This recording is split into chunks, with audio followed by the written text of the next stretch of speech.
Good evening and welcome to D&Dtology. In today's lesson, I will give you a brief history of D&D and what it takes to play this confusing yet compelling board game with you and your friends. But before we begin, be sure to hit that subscribe button and ring the bell to stay notified of other videos and streams on this channel. Dungeons & Dragons is one of the most complicated games to explain and understand, but also one of the most thrilling, engaging, and extremely fun games to play. Dungeons & Dragons, or D&D, is a tabletop RPG that was made by Ernest Gary Gygax and now owned by Wizards of the Coast and has been played for 46 years by millions of people. Over the years, the rules for D&D have changed. The two most popular versions of D&D were the 3.5 edition, where they had at least over 100 different character builds that you wouldn't even know where to start to begin to design a character, and 5th edition, the one that is currently played today and is the more manageable set of classes, rules, and races. I have played both of these rule sets, and as much as I like the absurdity of 3.5 and how complex and broken I can make characters, 5th edition is easier to make characters in and is what I now prefer to play and show people when introducing them to D&D. D&D seems scary at first. I mean, where do you really begin? But after today's lessons, I promise that you will have a better understanding of what this game is and how to start playing Dungeons & Dragons. D&D isn't like your traditional RPGs like Skyrim or even World of Warcraft. D&D is an RPG that allows you the freedom to be able to do whatever you want. And what I mean by this is D&D is literally a role-playing game. It's on the front of all the books and any D&D product. It says that it's a role-playing game, which means you play your character the way that you want to. If you make a heroic paladin who fights for justice and all things good, or a cunning and sneaky rogue who likes to pickpocket anyone they find deserves to be stolen by, you will make choices and even act out how that character in your mind will act. The dialogue isn't limited to yes and no's. You have total freedom to how your character talks, thinks, and acts. An example is, let's say you're trying to break into a house to steal back an artifact that a villain stole, and you have a set of guards in front of the house. You can do whatever you want to try to get into this house. You can try to sneak around, you can attack the guards, talk to the guards, befriend or intimidate the guards, distract them with a kitten that then explodes into a swarm of bees, set fire to the house if you're trying to break into to distract the guards. I'm getting a little too specific, but the point is that you can do these things, and if you have the right components to do so, you can do it. The only limitations to D&D are your own imagination. And that is even true with the settings you play in. D&D's continuous campaign is called the Forgotten Realms, where the Wizards of the Coast sets everything for the D&D rules, characters, races, and even the adventures for you to journey through. And while I have a few of these books and have fun playing them with my friends, I also run adventures in my own world with its own set of rules different from the ones set in the Forgotten Realms. Now that you know that D&D isn't a set-in-stone type style board game, it's time to learn how to play Dungeons & Dragons. There are two rules that need to be filled in order to even play Dungeons & Dragons. The first is the players, the people who have made their characters and are going to play through an adventure. And the second is the Dungeon Master, the person who controls everything. If you've ever watched any D&D session online, there is at least one person who is in charge of everything going on in the game. That person is called the Dungeon Master, or Game Master, DM or GM. It is their job to guide players through the story and help the players see and visualize the world that they are playing in. In my opinion, it is both fun and tiring to play the DM. On one hand, you are the master of masters and control the fate of the players and the world that they are in like a power-hungry god. On the other hand, you have to micromanage every little thing and need to remember specific events that unfold, even if something doesn't go according to plan. AKA, when your friend's character just runs around the whole fight and doesn't attack, or literally chooses to kill themselves for no reason.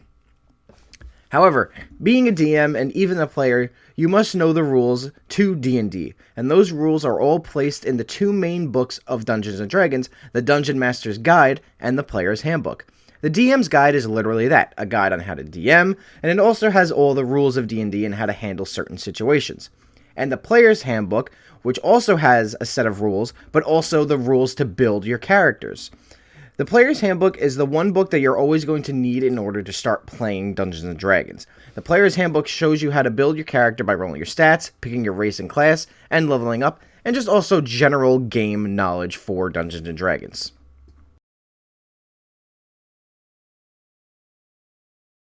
Building your character is, in my opinion, one of the most entertaining parts of D&D if you know what you're doing. You are giving life to a character you will be playing, and you can make them however you want, whether it's an original OC character that you want to bring to life, or make a character based off of a character from an anime, a movie, a TV show, whatever you want. Heavy foreshadowing for future content in this series. The Player's Handbook has pages and pages of rules on building your character, and while I will leave a link in the description to a website that has access to all of the D&D books so you can read them in your free time, I'm going to quickly go over what you need to start building your character. First is by picking your character's race. Different races have different abilities and different stat boosts that will affect your character and the progression through the campaign you are playing. For example, picking a half-orc as your race gives you a +2 to your strength and a +1 to your constitution, while if you pick a half-elf, they get a +2 to their charisma and a +1 to any other ability scores of their choice. So pick your races wisely. The Player's Handbook has the basic races to choose from, but there are other races throughout many of the other books as well. D&D Beyond, the official Wizards of the Coast D&D site, has a section on all the races throughout D&D, which I will leave a link down below for you to look at. The next thing you do after you pick your race is rolling or setting your ability score stats. Now before we do that, you need to understand what those are. You have 6 ability scores, each pertaining to a different stat that your character will use throughout D&D. The 6 stats are Strength, Dexterity, Constitution, Intelligence, Wisdom, and Charisma. Strength measures one's natural athleticism and bodily power. Dexterity measures one's physical agility, balance, reflexes, and poise. Constitution measures your character's health, stamina, and vital force. Intelligence measures your information recall and analytical skills. Wisdom measures one's awareness, intuition, and insight. And finally, Charisma measures one's confidence, eloquence, and leadership. These scores will determine how poorly or how well your character will do in a specific situation. An example is a character with a high strength score will do better in a situation where he needs to lift something heavy compared to someone with a low strength score, or in the same sense, if you have someone with a high dexterity, they will do better at sneaking around and jumping around and being quiet about it compared to someone who doesn't have a good dexterity score. So when you start to build your character, we need to roll or set your character's ability score stats. There are a few methods in the Player's Handbook that suggest how to build your characters fairly. The first is the standard point array, where you have a set amount of numbers, and those numbers are 15, 14, 13, 12, 10, and 8. And you put each of these point stats into your ability scores. As a side note, the standard point array is what we're going to be using when we are going to be going over character builds, so that way everything is fair and I'm not giving out BS numbers. For that series, you can roll your own numbers if you want to reflect that build, but that we will get into when we actually start building a character. Then there is the point system, where you start with 27 points to spend on your ability score. This chart in the Player's Handbook shows how many points each stat costs. And then the final and usually the most used method is rolling your stats. The way that you roll for stats is you take 4 regular 6-sided dice, roll them, and then add up the score of the 3 highest and drop the lowest. Or you re-roll 2 of the lowest dice if the 2 dice are the lowest. So if you have 6, 6, 1, 1, you re-roll those 2 ones, so at least one of them is the lower score. The only time you don't re-roll is if you roll all 6s or all 1s. And you do this process 7 more times, which gives you a total of 7 numbers. Then you drop the lowest of those 7 numbers, and then you are left with the 6 remaining numbers, and those are going to be your ability scores. This last process is the most risky because you can get some really bad scores like 3 1s, which is a 3, but you could also get a score higher than 15, which is a 18 if you roll well enough. So once you have your ability scores, add them with your racial ability scores, and then you get your total ability score, along with what is known as an ability modifier. Each ability score comes with a set of modifiers that gives your character pluses or negatives to rolls for your character. For an example, having an ability score of an 8 or 9 gives you a modifier of a -1, while having an ability score that is 14 or 15 is a +2. So if your character has a strength score of a 15, he adds +2 to his rolls if he has to use a strength, along with other modifiers, but we will get into that later. But you get the general idea of what a modifier does. They add numbers to make your rolls better or worse for you. Once you have your ability score numbers, we can move over to the character sheet and start filling it in. Starting at the top is your character's name, then to the right of that is your character's class, level, background, and name of the player, race, alignment, and experience points. Class and level is where you put the role for your character and what level they are at. For example, let's say they are a fighter starting at level 1, you put fighter-1. Background is what you put your character's, well, their background. In the player's handbook, there is a section of backgrounds, usually that is the designation of what your character is. So let's continue with the example of building a fighter. If you wanted, you could pick the soldier background. Doing so grants extra proficiencies that gives you advantages of having more proficiencies to choose from later on. So let's say we choose the soldier background. You gain skill proficiency in athletics and intimidation checks along with a tool proficiency with one type of gaming set and vehicle. Usually this means like a horse or a carriage if you're playing in like a medieval themed, but this could literally be anything depending on the setting of the game that you're playing in. So if you're playing in a modern day setting, you could literally set it to be a car or a motorcycle, depending, like I said, on the setting that you're playing in. Along with some extra starting equipment. Now, the things that I just said may not make sense, but they will make sense when we get more into this build. If you choose to not pick a specific background from the outlines and the books provided, with the DM's permission, you can be allowed to just pick 2 skill proficiencies to fit your character's background before picking your proficiencies from your character's class. Race is where you put your character's race, clearly, and next is where you put your character's alignment. Your character's alignment is what broadly describes their moral and personal attitudes. This is both for how you will act as your character, and also some specific spells and attacks depend on your character's alignment. Also, if you act out of alignment in the DM's eyes, you may gain a penalty to your character, usually a loss in experience points, but sometimes it could be much, much worse. Next is where you will place your experience points. There are many rules to gain experience points in D&D. You can either be a stickler for the rules and go point by point value depending on the amount of foes that you fight, like in Pokemon, or if the DM chooses, you gain levels by completing quests. There's a lot of flexibility for this part, and we won't really go over it here. That's more for the DM to keep track of your character's level.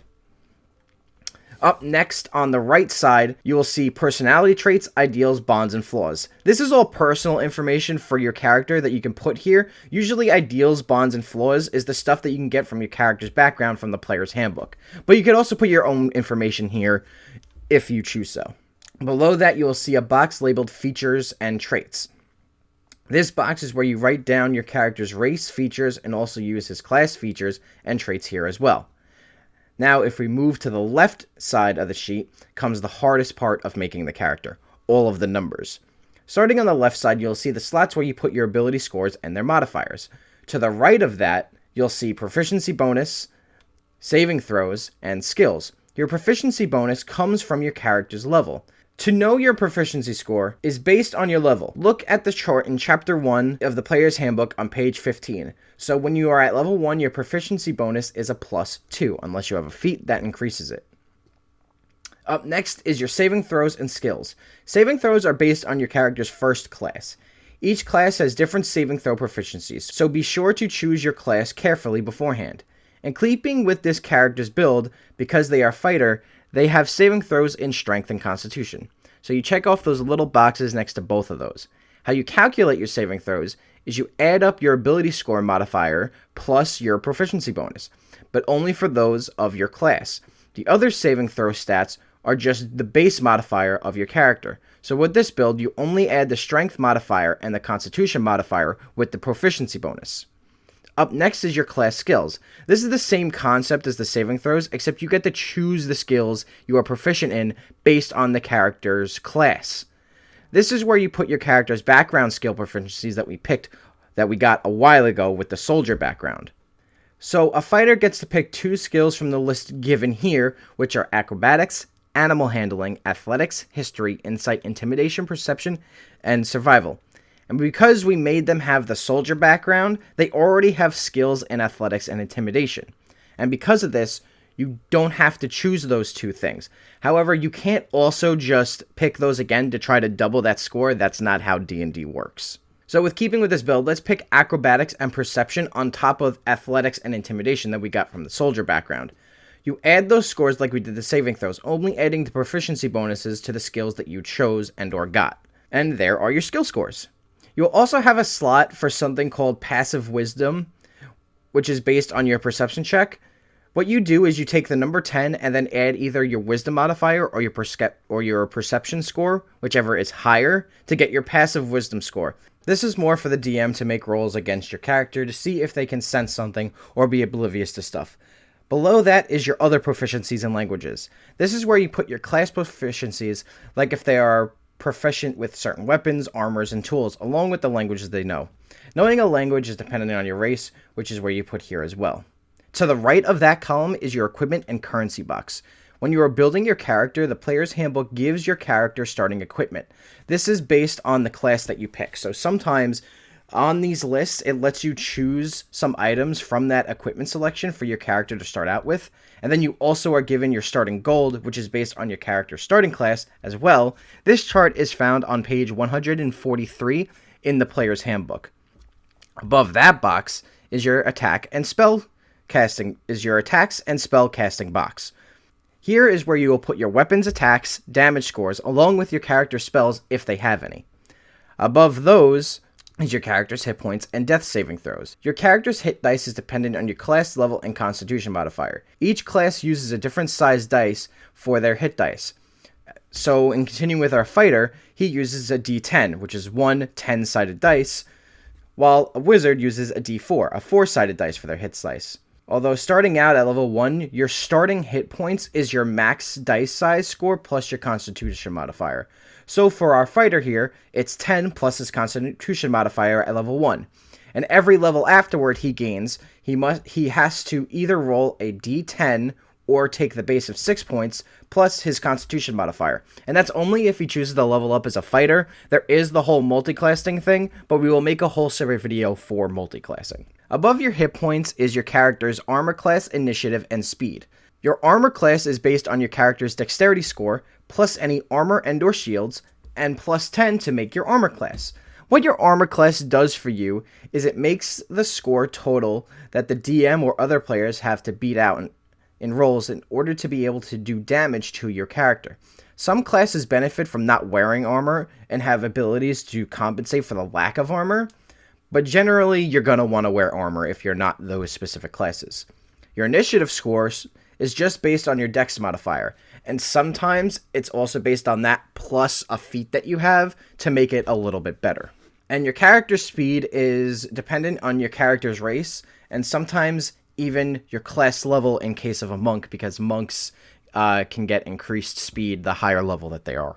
As a side note, wearing certain armor and shields can affect your character's dexterity stats, so be sure to watch out for that, because sometimes going into a sneaking mission with heavy armor and a tower shield isn't really the best choice of clothing for your character. Now, this was a brief rundown on how to build your character quickly.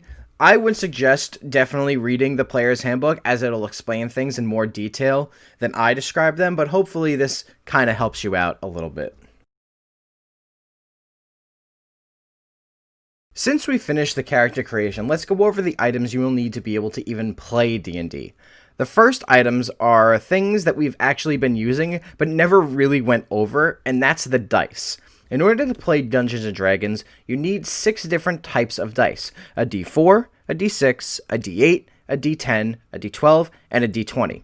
When I say the D and the number, that usually just means the 4-sided dice, or the number-sided dice. So a D4 is literally a 4-sided dice, a D6 is like your standard dice, D8 is obviously 8-sided, D10, 10, D12, 12-sided, and D20, 20-sided.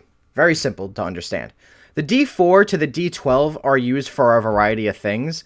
They are pretty much used for dealing damage and calculating hit points. However, a D10 is also used as a percentile dice, usually by rolling 2 of them to get a score between 1 and 100. There is also a D100, but that dice is huge, and you probably don't really want to get that. Although it's cool to having a giant dice with 100 sides on it. And then you have the D20, the most important dice in the whole game. The D20 is what is used to make almost every roll, to make every decision in the game to determine a success or failure. I also briefly want to go over something else with the dice, as you will see sometimes with certain attacks or rolls within all of the D&D books. Certain damage numbers can look like this, like 3d8 plus strength modifier. This means that you roll that many dice, then add them up plus your ability modifier. So D3 plus 5 means you roll 3 8-sided dice, then add 5 to that total of those 3 dice. And the second and only other thing that you will need is your imagination. With the internet, you don't need to have physical books to start and play D&D, unless you want them. But really, you can create any adventure, any setting, and really anything you want D&D can provide and help you with to make a story and have you and your friends going on your own journeys together. As enticing as it is to want to use miniatures and have a big setup and have, a giant setting, you don't really need that to start playing D&D. I used to do campaigns called Theater of the Mind campaigns, where everything was just told through dialogue and it was just all visualized in our imaginations. There are so many D&D campaigns that I have watched on the internet, from the Team 4-star guys to the voice actors of Critical Role, to even being a part of a campaign run by my friends or that I have run myself. It is always fun time, and it's never the same thing twice. Anyway, this is where we're going to end this lesson, guys. I hope this video helped you understand D&D a little bit more, and will hopefully get you engaged enough into wanting to play D&D sometime. The next D&Dtology video will be me showing you how to build specific characters in D&D, with our first character being someone who likes to go plus ultra. But let me know down in the comments below, or in the Discord under D&Dtology chat, what characters you want me to build, or any other D&D related questions you have. And don't forget to subscribe and follow me on all my social medias. Links down in the description. And with that, have a good day, and as always, good gaming, God bless, go beyond, and keep on keeping on.